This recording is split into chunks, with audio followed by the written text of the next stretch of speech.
Bismillah, salatu salam ala rasulillah, sallallahu alayhi wa sallam. Dans le prolongement de notre série de cours Les perles du mois du Ramadan, nous allons aborder aujourd'hui la question du destin et de la liberté humaine. Et ce alors que nous rentrons dans les 10 dernières nuits du mois du Ramadan. La nuit du destin a été appelée ainsi parce que c'est une nuit de valeur. Et c'est une nuit où Allah Ta'ala prend les décisions relatives à l'année en cours. Fiha yufraku kullu amrin hakim. À savoir, il écrit la destinée de ce qui aura lieu dans l'année qui va suivre.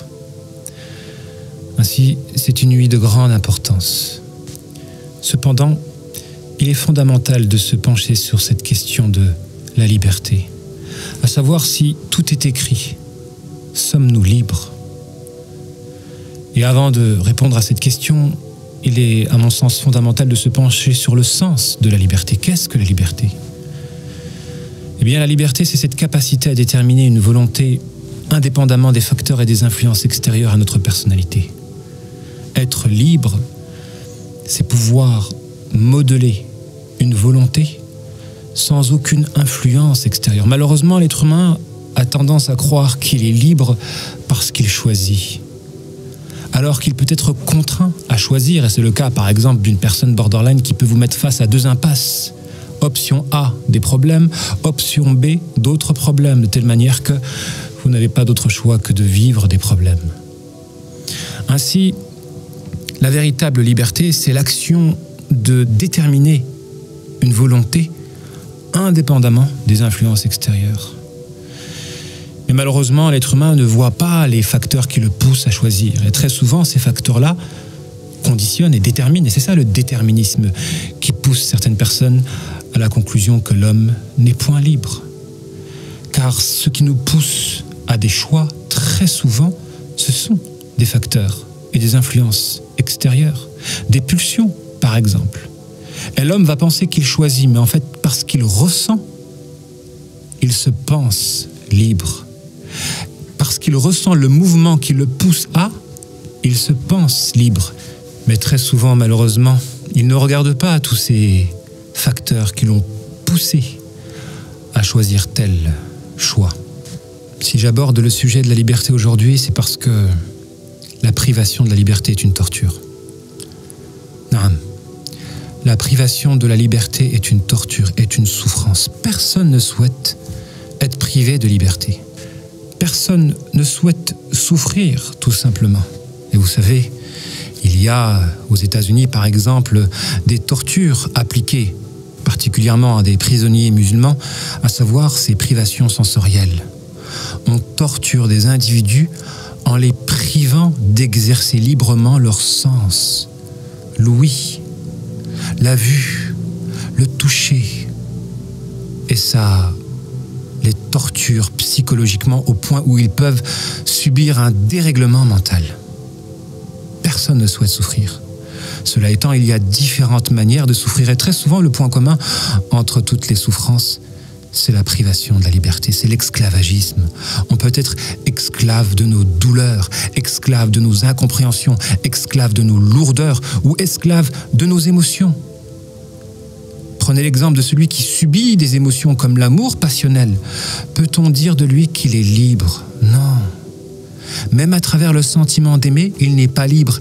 Il est esclave d'un sentiment qui le consume, qui le détruit, qui le ronge de l'intérieur. Il en va de même de la peur, du stress, de l'angoisse. Toutes ces émotions peuvent faire de vous un esclave. On peut dire la même chose à l'endroit du corps. Lorsque par la fatigue chronique, il y a comme un vecteur négatif qui nous rend lourds des tâches qui d'ordinaire s'opèrent avec légèreté. C'est une souffrance, c'est une torture. Il y a des gens pour qui vivre est une torture, car il y a une obstruction à la liberté. Ainsi, parler de liberté, c'est fondamental, puisque la liberté ouvre la voie au bonheur, puisque toute souffrance est la conséquence d'une privation de liberté.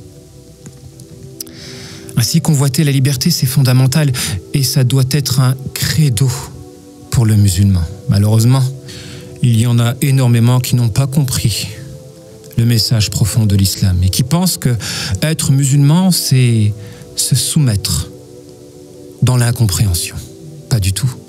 D'ailleurs, cette conception-là, c'est ce qui pousse les Occidentaux à s'attaquer à l'islam, à faire de la femme musulmane une femme soumise, une esclave sans cervelle. Loin de là. Être musulman, c'est se battre pour être libre, c'est se battre pour la liberté, mais pas n'importe laquelle. La véritable liberté, à savoir celle qui nous rend maîtres de notre volonté et qui ne laisse aucune influence extérieure à notre personnalité la déterminer. Mais vous avez en Occident des gens qui critiquent l'islam en pensant que c'est une religion de soumission alors qu'eux-mêmes sont soumis à un regard extérieur, soumis aux dictats des publicités, soumis à des pulsions hormonales, soumis à des passions. Si bien qu'à vrai dire, au lieu de critiquer l'islam comme étant une religion de privation de liberté, ils devraient se regarder, car eux sont davantage esclaves de plein de fausses divinités que ne l'est le musulman qui doit justement conquérir sa liberté. Concernant la liberté, le musulman authentique doit se positionner entre deux extrêmes, à savoir la secte des Qadariya et la secte des Jabriya.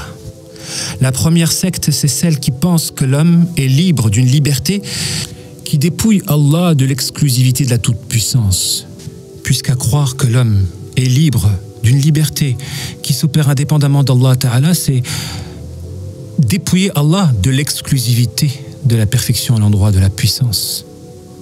Et vous avez l'autre secte, l'autre extrême, qui pense justement que l'être humain est absolument contraint. Et par conséquent, cela pousse à nous poser des questions quant à la justice divine. Si nous sommes contraints, alors comment justifier que les uns seront châtiés et les autres récompensés? À vrai dire, comme le dit le cheikh al-Islam ibn Taymiyyah, rahmatullah alayh, le musulman authentique doit se situer entre ces deux sectes, donc adopter une posture de juste milieu entre les partisans de la toute contrainte et les partisans de la liberté. Le véritable croyant doit être convaincu que le libre arbitre est une illusion, car tout est déterminé, tout est écrit. Cependant, lorsqu'il prend conscience que sa liberté est une illusion, c'est là qu'il acquiert justement sa propre liberté. Ainsi, on devient libre quand on comprend qu'on est contraint. Du coup, là, et seulement là, il y a une autorisation à rendre réel l'illusoire, à savoir notre liberté est une illusion, et là, on a le droit de rendre réelle cette illusion en acquérant notre liberté par l'action de se l'octroyer, moyennant la conscience de notre toute contrainte. Et c'est dans ce sens que l'imam Razali, rahmatullah alayhi, disait que l'homme a été créé contraint à être libre. Moralité, il existe deux libertés. La liberté en acte, que l'on doit conquérir moyennant l'action de vaincre les influences externes par la piété et l'écrasement de l'ego, et la liberté en idée. Et cette liberté en idée, c'est un concept original, comme le doute émotionnel était un concept original. La liberté en idée, c'est cette liberté par laquelle on comprend notre destin, afin de se libérer de l'emprise des douleurs incomprises. Naam, plus de 90% des gens, et je ne pense pas me tromper sur ce chiffre, ont fait de mauvais choix dans leur vie. Des choix qui les ont menés à des douleurs et à des souffrances. Et sans la compréhension de leur destin, ils ne pourront pas se libérer de l'emprise de leurs douleurs quand ces dernières sont incomprises. En somme, un croyant libre est un croyant qui acquiert sa liberté de mouvement moyennant l'adoration et qu'il acquiert sa liberté de conscience par la compréhension qu'il est contraint. Et donc dans son humilité, il acquiert une bonne action qui ne provient même pas de lui, parce qu'il a compris qu'elle ne provenait même pas de lui, et Allah lui accorde consécutivement le droit de goûter à une félicité éternelle, car il a partagé avec son Seigneur une qualité exclusive à Allah, à savoir la liberté.